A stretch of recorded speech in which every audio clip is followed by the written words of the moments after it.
ఉంటుంది.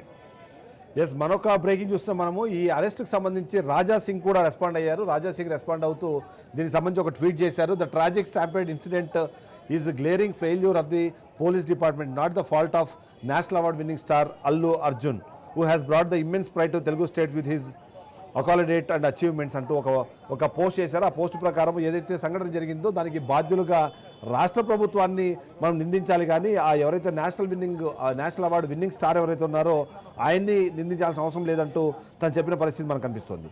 అదే సందర్భంలో ఆయన్ని అకౌంటబుల్ చేస్తూ ఇలాంటిది ఏదైతే ఆయన డైరెక్ట్గా సంబంధం లేని విషయాల్లో ఆయన్ని చేయడం ఏదైతే ఉందో అది అన్వారెంటెడ్ అంటూ కూడా తను అభిప్రాయాన్ని వ్యక్తం చేసిన పరిస్థితి మనకు కనిపిస్తోంది.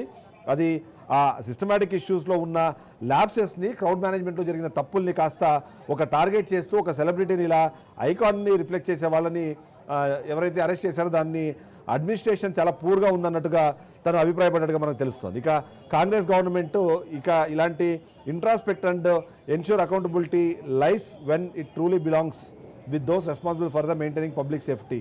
Allu Arjun deserves respect for his contribution, not treatment befitting a criminal. ఒక క్రిమినల్ లాగా తన్ని ఎవరైతే చూస్తున్నారో అది సరైన పని కాదు, అది కరెక్ట్ కాదు, సమంజసం కాదు అంటూ తను ట్వీట్ చేసిన పరిస్థితి మనకు కనిపిస్తుంది. ఇప్పటిదాకా కేటీఆర్ మాత్రమే ట్వీట్ చేశారు. ఇప్పుడు కేటీఆర్తో పాటు మనకు రాజా సింగ్ కూడా అతనితో పాటు యాడ్ అయిన పరిస్థితి